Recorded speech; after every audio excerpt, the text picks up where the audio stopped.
Hello, and welcome to this Open Banking Expo live panel debate, The New Paradigm in Open Banking, sponsored by Tribe Payments. I'm Ellie Duncan, Head of Content here at Open Banking Expo.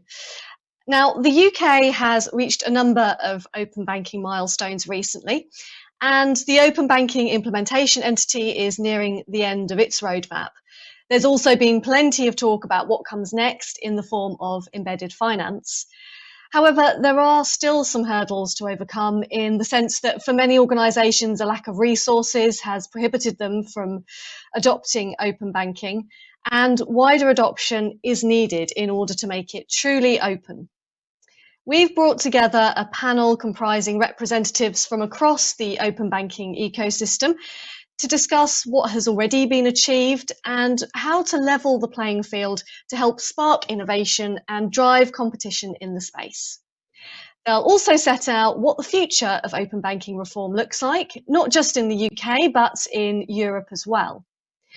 With that, let me introduce our panellists. Joining me today is Alex Reddish, Chief Commercial Officer at Tribe Payments, Anna Clementi, Head of Open Banking at BBVA, Jason Maud, Chief Technology Advocate at Starling Bank, Lana Tahirli Abdulieva, MD of Strategy at CB Group and Founding Director of Shay FinTech, and Lee McNabb, Head of Payments Strategy at NatWest Group. Welcome all, great to have you all with us today. Now, before we get the discussion underway and start firing some questions at you, I'd just like to let you, the audience, know that we'll be running a poll throughout this panel debate. You should see that sort of come up on the side of your screens shortly, so please do vote. And the question we're asking you is, what do you think it will take to make open banking fulfill its potential? Perhaps you think we need complete open banking reform, more emphasis on consumer awareness, more customer-centric use cases, or maybe you think open banking won't fulfill its potential, but open finance will. And we'll come to the results of that poll towards the end of today's debate and get perhaps a couple of panelists to comment on their thoughts of the results there. But let's get underway with the main discussion now. And I want to start by assessing where open banking in the UK and Europe is in terms of reach and the roadmap as set out by the OBE in the UK anyway. Alex, let's come to you if we can. Are the foundations firmly in place, do you think? And what, if any, gaps are there that need plugging? I think as a general principle, we've done extremely well to build out the level of complexity and offering that as an industry we've managed to deliver over the past 2 or 3 years. I actually think the answer differs if you look at the foundational products that open banking delivers in the variance between AIS and PIS. I think if you look at AIS use cases, fundamentally the complexity of the data sharing, the aggregation and the information value has grown exponentially. I think PIS, there's still some way to go. I think if you look at the OBE original roadmap, that was talking about a number of things, whether it be refunds, whether it be variable recurring payments, as early as 2017. And, we're still here in 2021 with a roadmap to completion. So I think the answer of how well we're fulfilling the roadmap is a slightly varied one, depending on the use case. But I think when we look at the option of things like variable recurring payments or refunds, there's still a fair way to go. I think then in terms of how that moves forward and how we as an industry try and tackle that, we just need to identify ways to deliver existential consumer or end user value. And I think that will ultimately drive, and it's almost now for us as an industry to take that implementation entity and its word and drive that forward as opposed to be prescribed to. Okay, Jason, can I come to you? Do you agree there with what Alex has said, and do you see any gaps that need plugging, perhaps, given that the OBIE is nearing the end of its roadmap? Sure, I think that for me the gap is always has always been here in the approach rather than in the the intention or the end goal or what have you. Is that where I see the gap is that in order to foster innovation and encourage more, more change, more consumer value through open banking and into open finance, what we need is continual change. We need to be able to move towards a scenario where there are regular updates to people's, to various APIs that are publicly facing and allow transfer, customers to transfer their data from one place to another with ease. And I think that it's very much at the moment fairly static, the APIs, and that doesn't allow for good innovation in the software sense. You need to have the APIs not constantly changing, that's too much, but reasonably regularly, new versions updated, new ideas, new concepts put in. At least, backwards compatible changes should be made reasonably regularly. And I don't think we're there yet with, many, certainly not with open banking APIs, and probably not with many publicly facing APIs. But that's what we'll need in order to support the growth of new products, new ideas, new ways of doing things, and to encourage the sort of competition that we need. So I think that's what we're lacking at the moment. Okay. Thanks, Jason. Lee, let's bring you in here and find out what you think and whether we're sort of truly seeing a return on investment yet.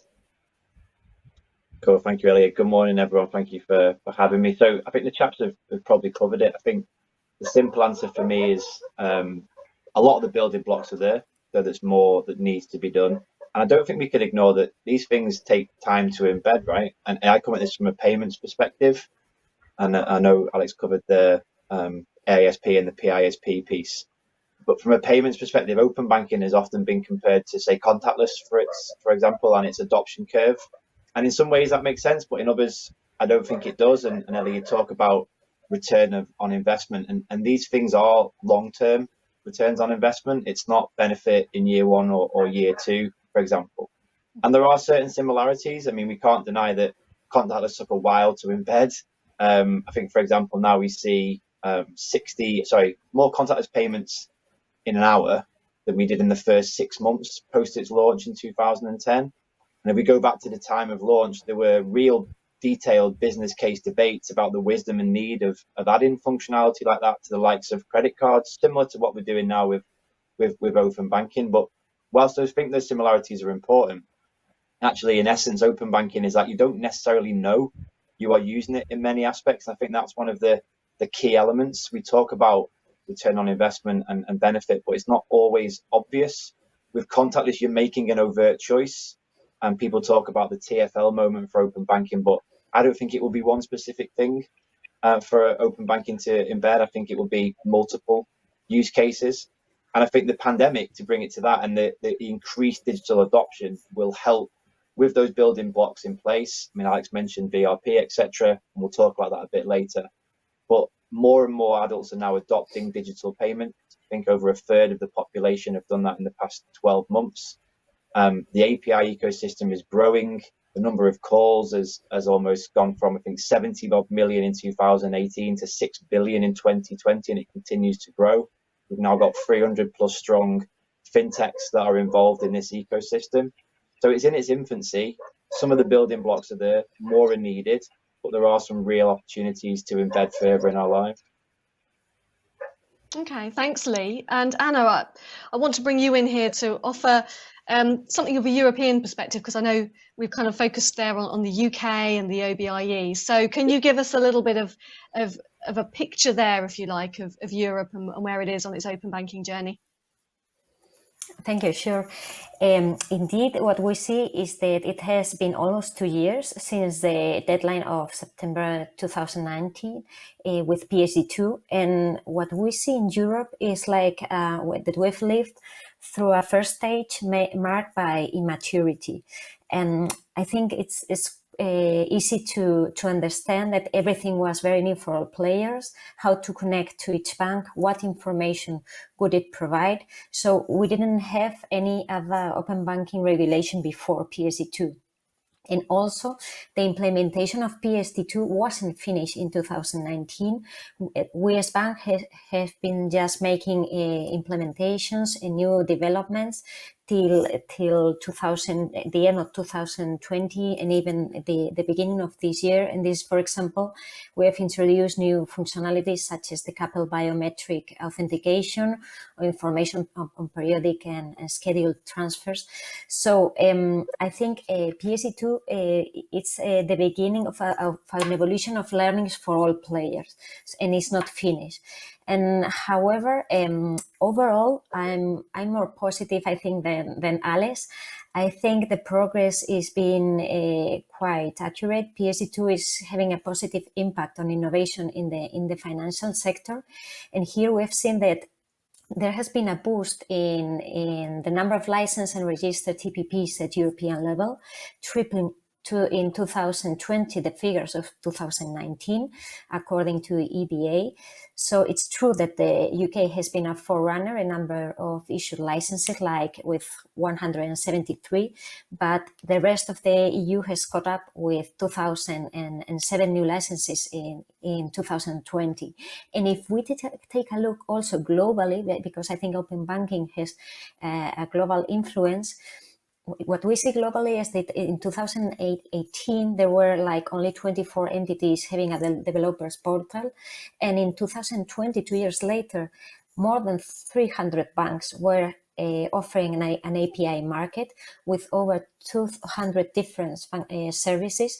So I think PSD2 APIs are only a small part of all these services that banks now offer. And if we take a closer look, it's like that. It's like only 9% of those 200 services are PSD2 based services. So I think, and I agree with Lee, we are seeing quite interesting use cases from new players, neobanks, and also traditional banks coming to the market. And all in all, this benefits the customers, and it's the customers who needs and the evolving needs of the customers at high speed, and also the influence of the pandemic, what is boosting or pushing forward open banking right now. Just want to stay with you actually, Anna, because at the moment, as we've alluded to, there is for some a lack of resources that's holding some organisations back from that open banking adoption. And obviously, it is crucial that this is something that's kind of an industry-wide has industry-wide adoption. So what needs to happen, do you think, to ensure it is truly open and to make it more of a level playing field as open banking hopefully moves on to open finance, and maybe even beyond that to what we might call sort of open life, as it were? Yeah, I think when we talk about open banking in Europe in general, we tend to think only on PSD2 and the services it regulates. But it's true that PSD2 is the starting point of an open financial ecosystem. And this includes open finance, open data, and coming to our open life, that you mentioned. I think PSD2, as I said before, has been quite positive because it has managed to make APIs known. So both from financial institutions that have been forced to develop infrastructures and also have realized the potential of open banking in doing that, and as well to business clients and third parties who see the possibility to develop new business models and integrating financial services in their solutions. And in this sense, I think we as society, we face different challenges, and here I would highlight two. I think one is something you almost mentioned. We have an open data challenge, and although we welcome regulations such as PSD2 or a fintech law in Mexico, I think it would be even richer if a global regulatory framework was created with common rules between regions, sectors, that encourage a greater exchange of all data that each user consents to share in a standardized way and also in real time, like we do in PSD2. Because transactional data is only one part of users' data. So in PSD2 regulated services are only 3 services of all the financial services or services the users use in their day-to-day. So if it were accompanied by a global data portability regulatory framework with common rules between sectors and regions, it will create, I think, a true level playing playing field. And I think this would be a differentiating factor for all actors to create really business models in real time, inputting the value in data and enrich individual and company solutions.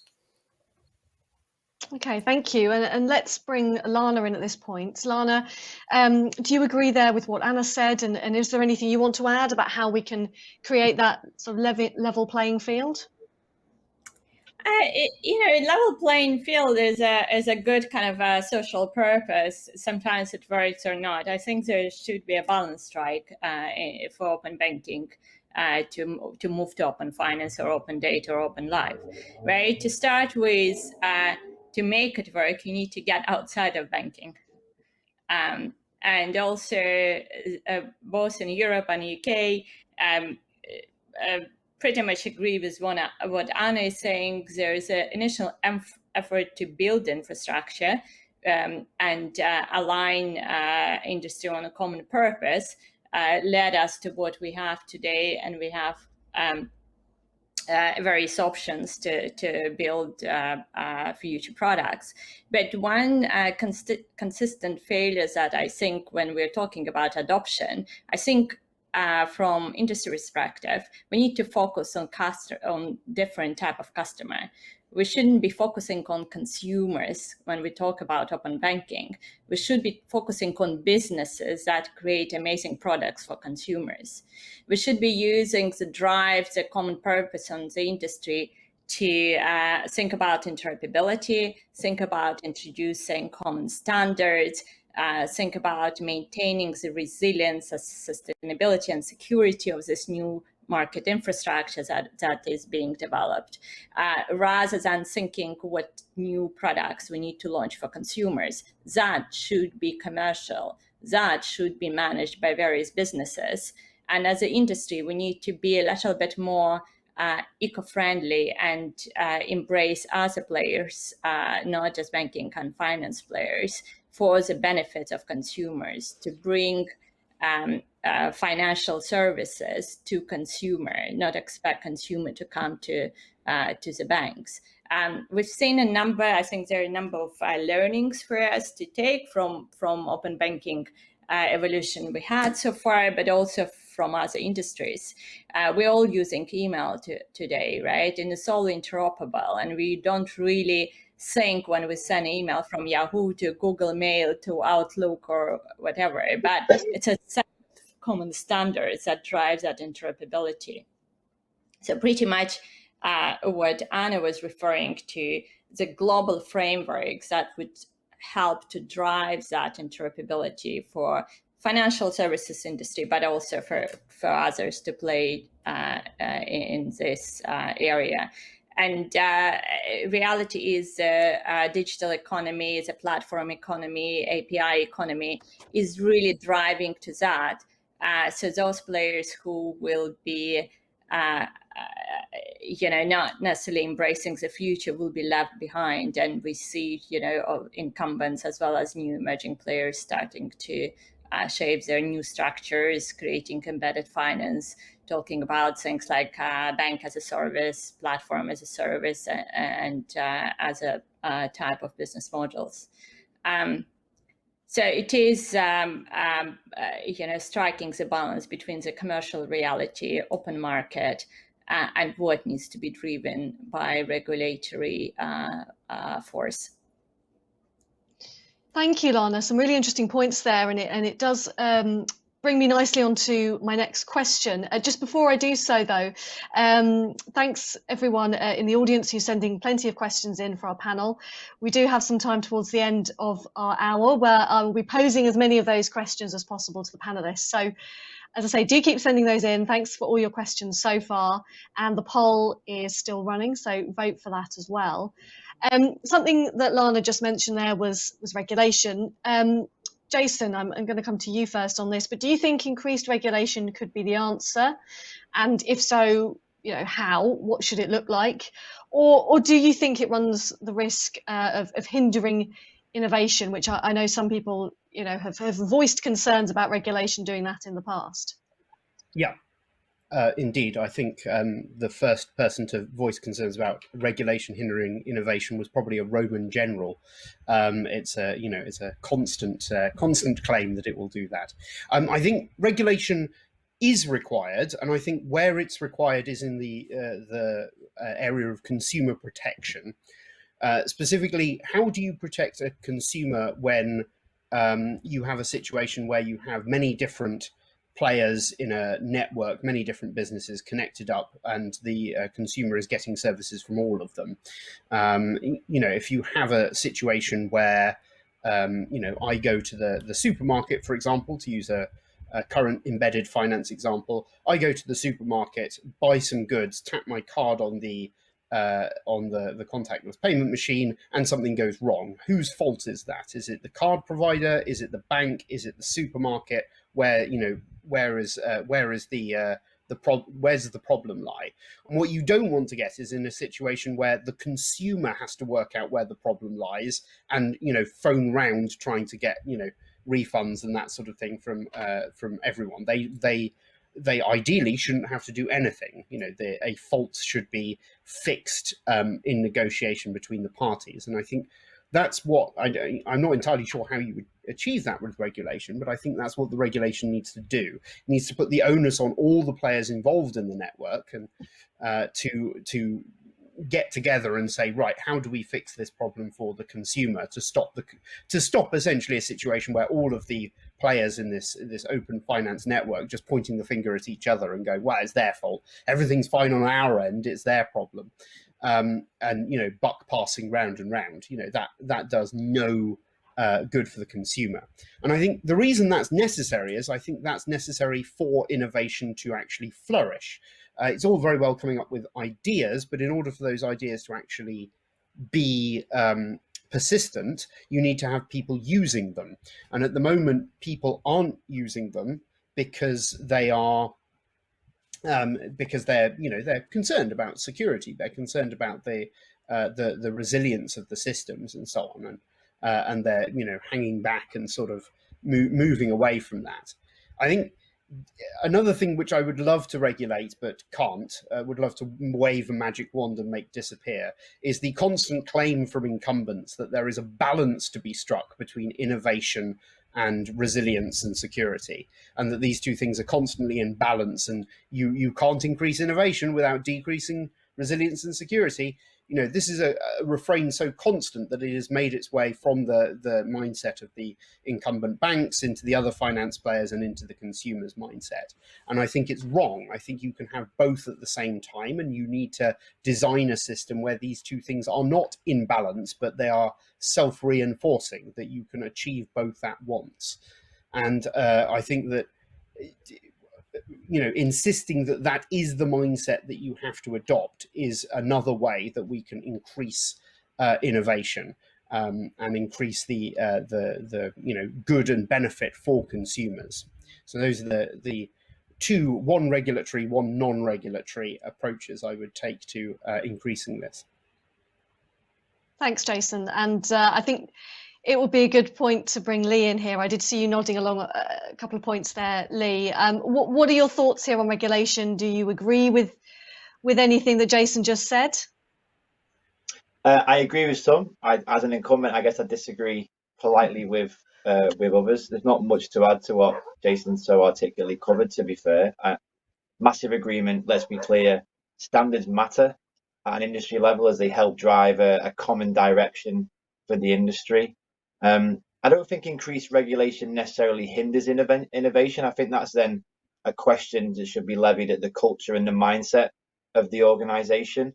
If you think about it, we as an incumbent bank, we very much looked upon open banking PSD2 as an opportunity, and have actually been first to the market with a payment related product because of that approach. Granted, it hasn't always been an easy journey. I feel where I slightly disagree is the balance bit. I think you can do both, and I think that's the very definition of balance, right? We do more than 1 in 4 payments in the UK. If we didn't keep resiliency at the forefront of our mind, then ultimately the UK and its systemic impact would be fairly significant, to be fair. But that hasn't stopped us being innovative and kind of first to market. So I think it is a balance, but it's very much on the provider to make sure that they don't lose sight of that innovation and that customer need, because that's ultimately what we're all here for. We are here to serve those customer needs and meet the outcomes of, to Lana's point, all our customers, not just the retail base, but our commercial base, right the way from micro enterprises all the way up to the kind of large tier one corporates. And this whole regulatory evolution is kind of ongoing within the OBIE circles now. I mean, Alex mentioned earlier VRP. It's non-mandated at the moment, but at the end of the day, we need those common standards at industry level for us to be able to kind of drive it forward. If we are left to our individual devices, then I'm not sure we would see it as rapidly as we would like to see it. Okay, I'll stick with you. Oh, sorry, do chip in, Alex. Well, I was just going to follow on from that, and I think this is Lee's point in terms of where's the opportunity versus where's the need for us to evolve the process. I think when we look at VRP specifically, most financial institutions have access to back system and a direct debit functionality. So from a technical standpoint, what's the rationale for that innovation? I think when you look at what we need to do as an industry, I think there's been some poignant points around complexity of consumer rights and arbitration and management of ownership of that.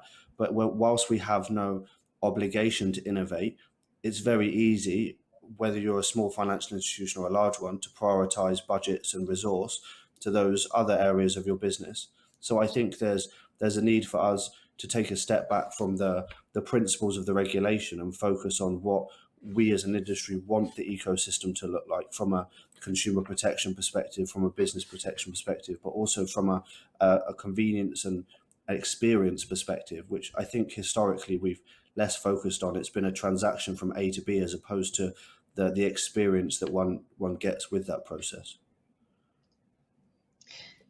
I think sticking with you, of course, yeah. If I can add here, I think throughout the globe we see different approaches. We see regulatory-driven approaches in the EU, in UK, in Mexico, in Turkey, or in Australia, but we have also market-driven approaches in other geographies, like market coordination in Japan, Hong Kong, on recommendations by regulators in Singapore, or even initiatives promoted by the industry in New Zealand or Colombia. So we see in Asia, where market-driven approach is the most common approach, we see a high evolution of open banking. So what I think is that regulation is always, in my opinion, a step slower than innovation. So I think the truly benefit of regulation would be to establish this level playing field, so the foundations, so that the market-driven approach can satisfy all these customers' needs, as Lee said. And I think this user needs is what is pushing all the services and all the solutions and integrated solutions in their day-to-day ecosystem forward. So we see open banking as a natural evolution of the distribution models of banks and an enabler of partnership within sectors. And I think it's a fact that there are ecosystems are being created where users expect their financial services to be integrated to have a convenient experience and a real-time experience to satisfy their needs. Yeah, so I think, just kind of building on Anna's point, the efforts, the investment efforts from the industry had to be, and to Lee's point before, if we were trying to get to the common ground, perhaps it would be more difficult to achieve, especially in the markets like Europe and UK, very already complex, layered financial services market with different purposes and objectives from various private and public institutions. But also moving forward, there's a number of things that need to be addressed in open banking ecosystem. One is, we kind of talked quite a bit about the standards and interoperability and other players, but there are other bits, right? With COVID, the use of digital payments versus cash accelerated significantly. in most cases, digital payments happening through the card rails. And it's not necessarily the most innovative and most modern rails, but they're extremely reliable and they're fully protected.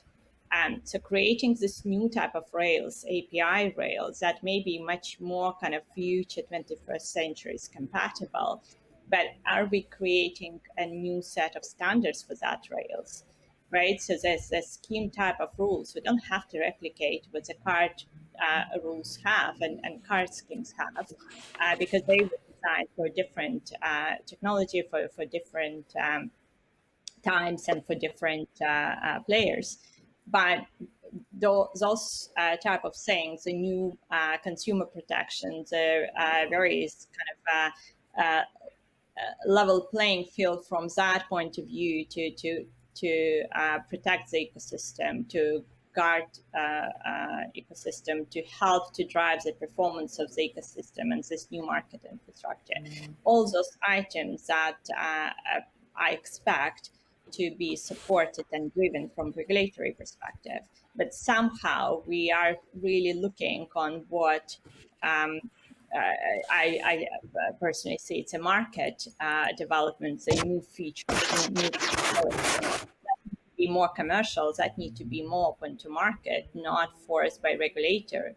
And I think that's the balance I mentioned in my kind of initial comment. That's a balance still to be struck, definitely in UK and Europe, where there is a kind of next iteration shift. We're still talking about implementation entities, where we need to start thinking about running market infrastructure. Thank you, Lana, and thanks everyone. Great to get all your perspectives there. Actually, I want to kind of ask Lee more about sort of open banking payments.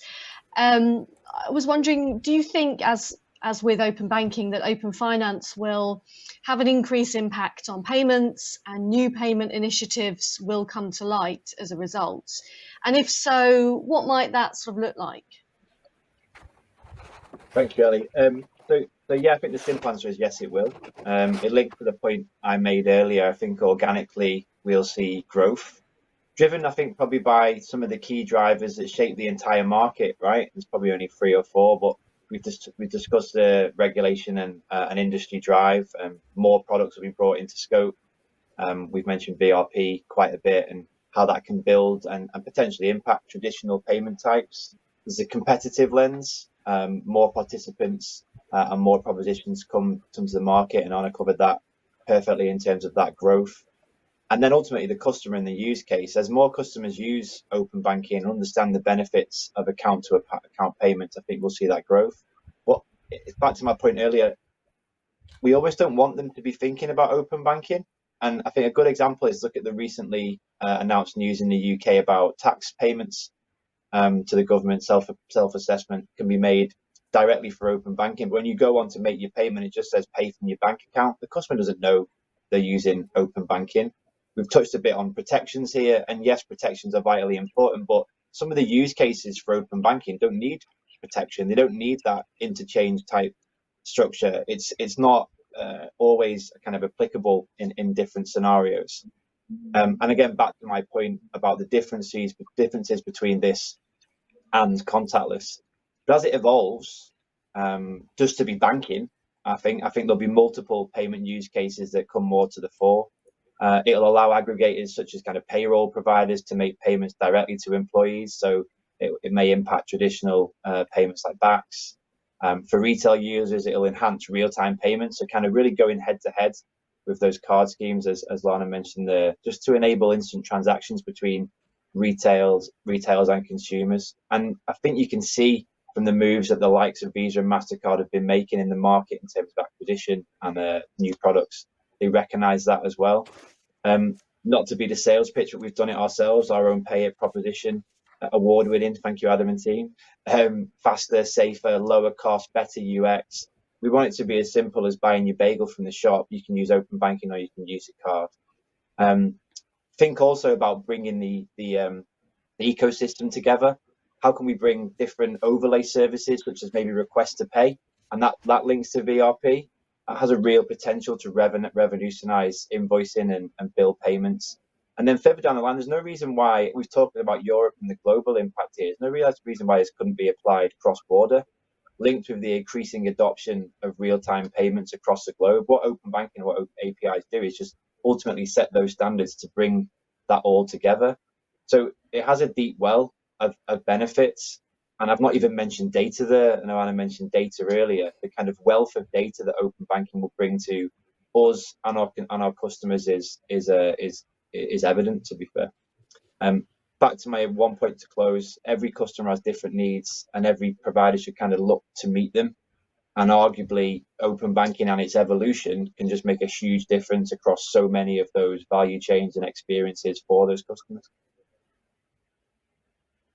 Alex, let's come to you. Lee painted quite a picture there about kind of all the various different ways in which open banking payments are kind of innovating and being developed. What do you have to add here?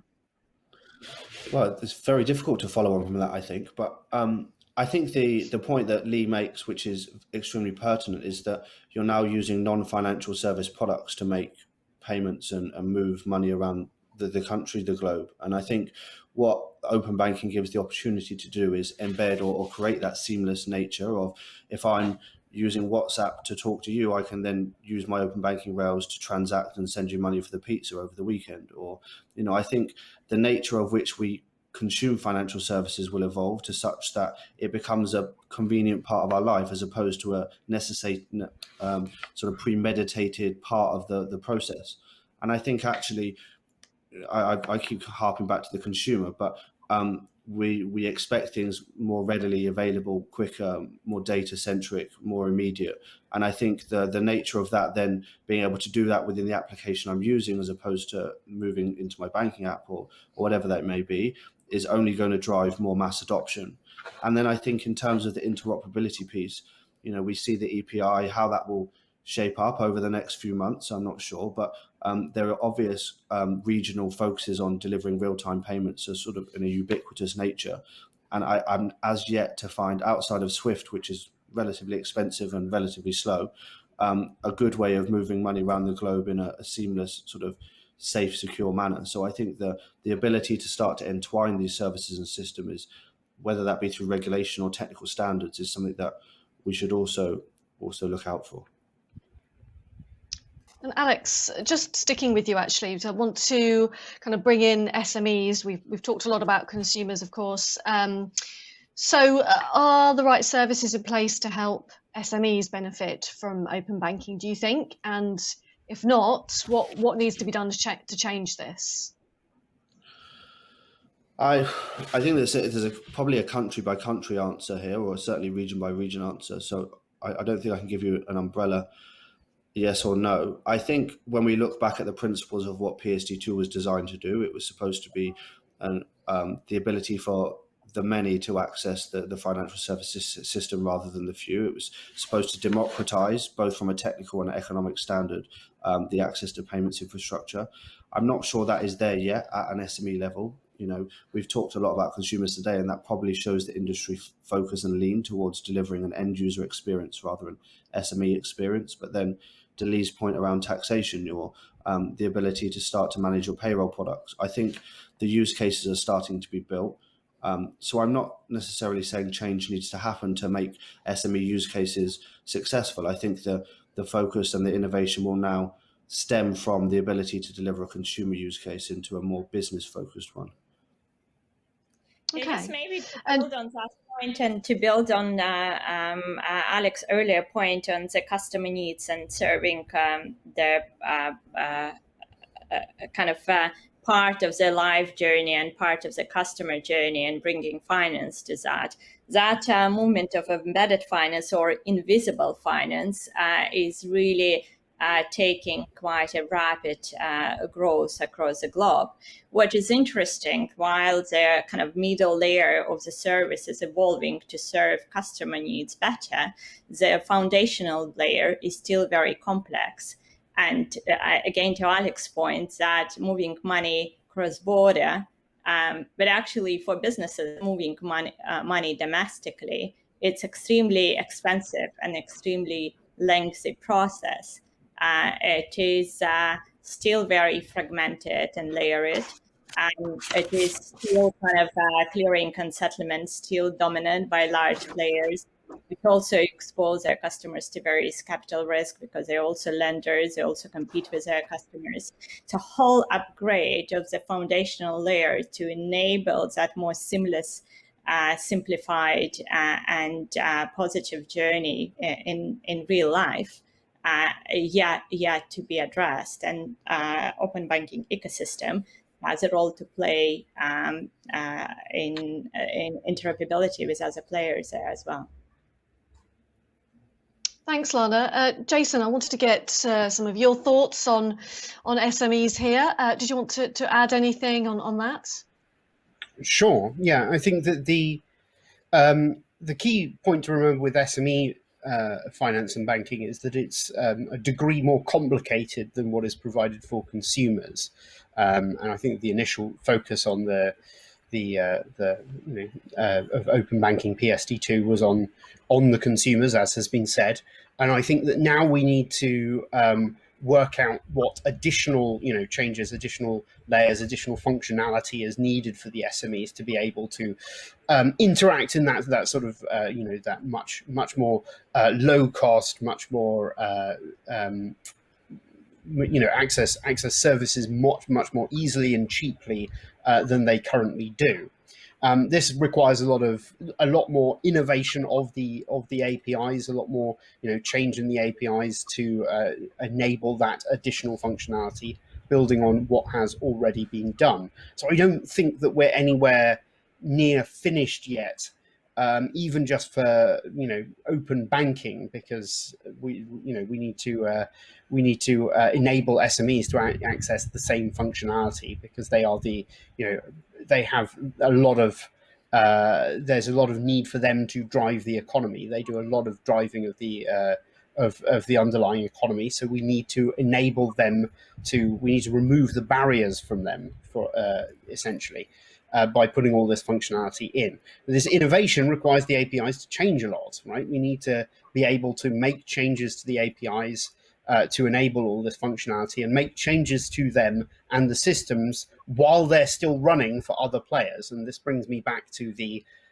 innovation versus resilience point, that you cannot set these two things against each other. If you have a system where these two things have to be held in balance with one another and weighed up against one another, then it's going to fail, because you're going to always slow your innovation down to try and maintain your resilience. And it's only with a system that makes sure that these two things can be gotten at the same time, and that you can advance both and increase both at the same time, that you will be able to create functionality that delivers what is needed for the consumer, be that a business or an individual.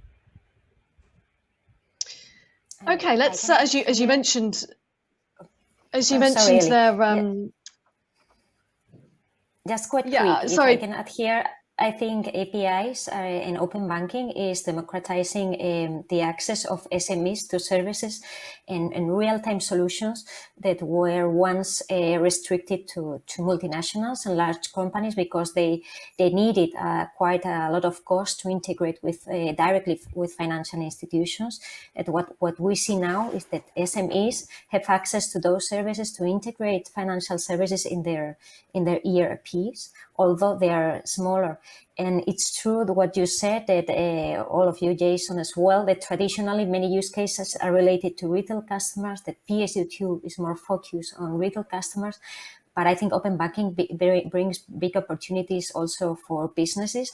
And we, in our case at BBVA, we have a success case with Ant Group, the AliExpress home company. And what we've partnered with them is to collaborate on the integration of financial services of cross-border payments and financing in the blockchain platform. And these are services for SMEs, and their aim is to reduce the bureaucratic effort that SMEs face today in this cross-border trade, and to facilitate the financing of international trade operations with more transparency and real-time access. So I think there is a big opportunity for SMEs, and I see use cases in the market as well coming forth without the regulatory intervention. Okay, great. And I did want to ask some of you for a bit of for your view really on what is next in terms of open banking reform in the UK and more widely into Europe as well. Actually, someone, one of the audience questions asks it much better than I would have done. So someone has asked, what is next after the OBIE to referee the open banking landscape in the UK? Alex, do you want to tackle that?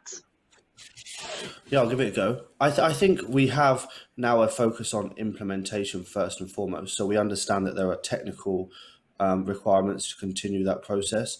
I think to split that answer into sort of several parts, I think at some point we need to identify open banking as payments innovation and not necessarily segment it in its own right. We're talking about a number of facets of an SME or user's journey within the payments infrastructure, and at some point we need to incorporate that into our wider strategies. We still have those gaps we've talked to today, so that the immediate focus needs to be around arbitration, consumer rights, and how we deliver innovation. And I think if you tackle those with technical focus, you ultimately encourage innovation. So I would suggest that's probably where our focus goes next. In terms of how that looks at a regulatory or technical landscape level, I think we've covered that today in terms of the appetite or appeal of a global regulatory framework would ultimately allow us to move in a cohesive manner. We ultimately don't want to end up as member states trying to find a way to collaborate, at a latter stage of our evolution. Okay, Jason, what are your thoughts on what's next for open banking reform? Perhaps not just in the UK, but covering wider Europe as well. Yeah, I think that the where it's going is we've covered a lot of it already. We're going to start asking questions about how this can be used to benefit SMEs.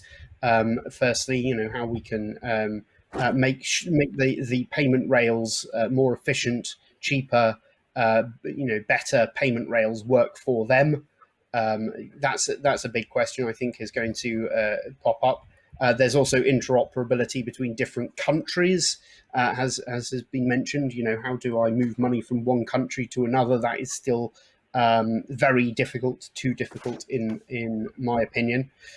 We also do need, perhaps not a TFL moment, but we need something that makes open banking a mainstream concern.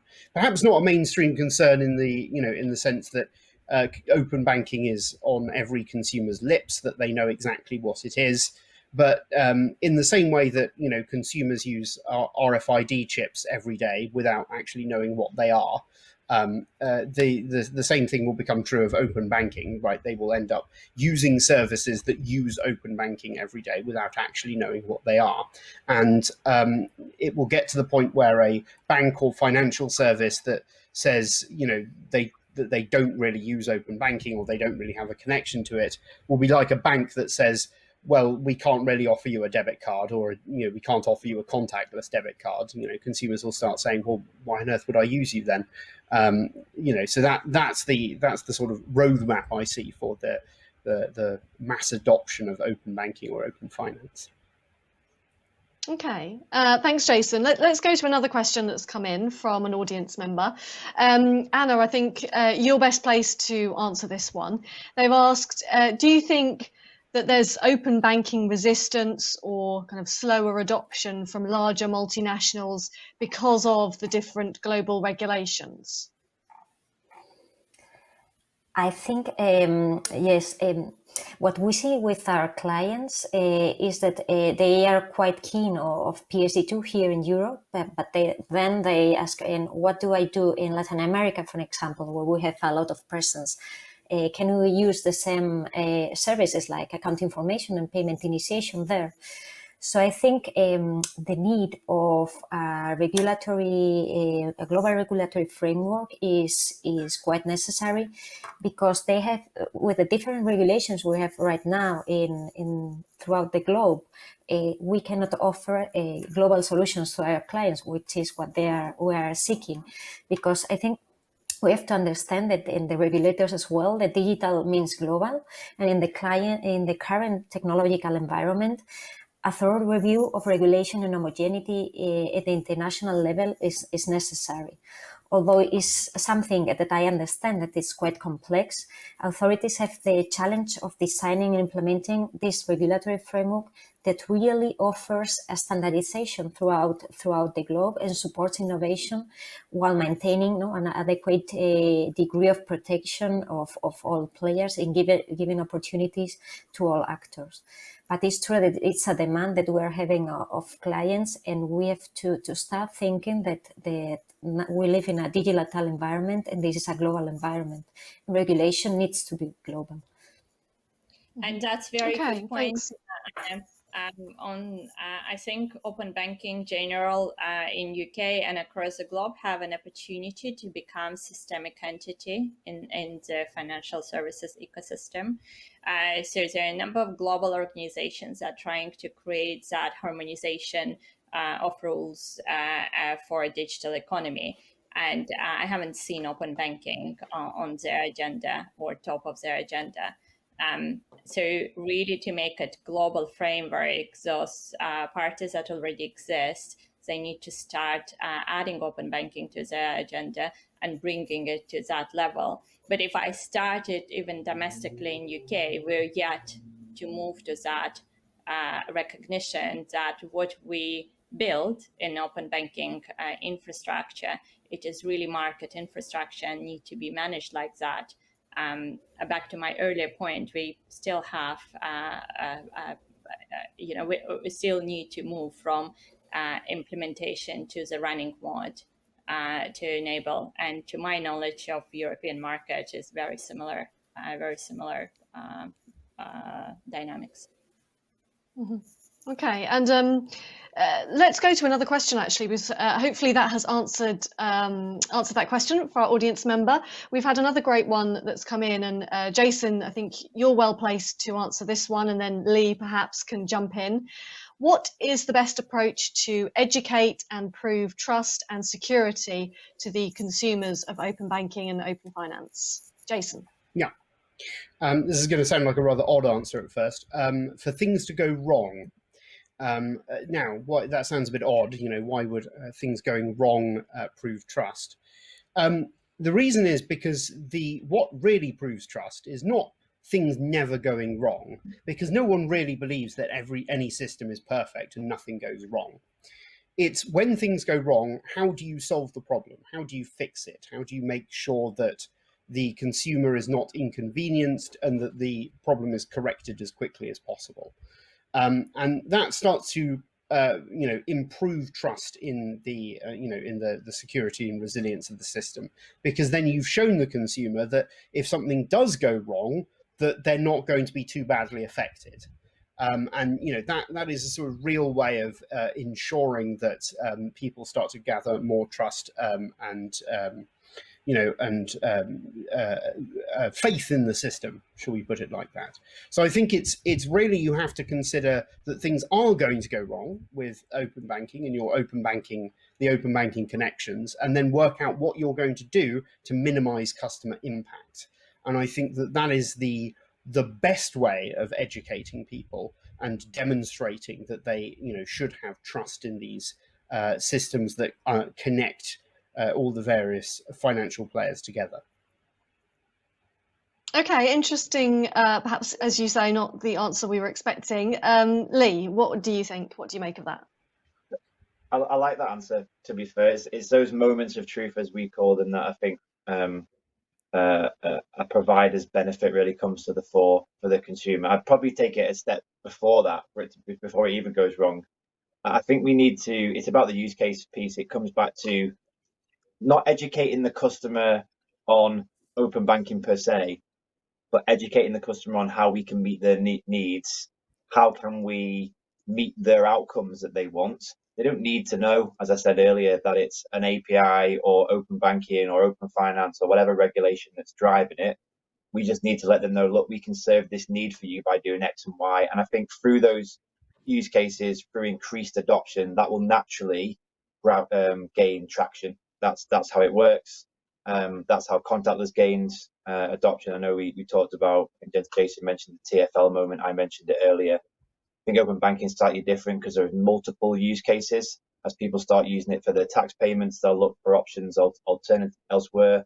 When they see, oh, I can pay with this from my bank account because they've used it elsewhere, that trust will almost organically grow, and it will be linked to the inherent trust they have with the provider.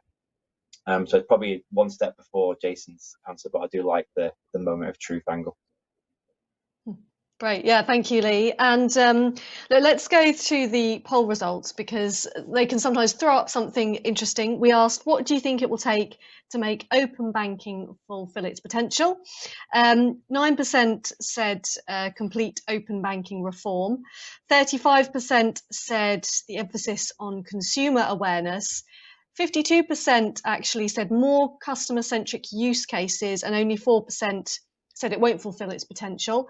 Alex, I know we're coming to the final few minutes, but what do you make of those results, in particular that 52% who want more customer-centric use cases? Yeah, I want to tackle the 35 first, I think, actually, because I think that point of inherent trust with the institution providing the service is a really interesting point.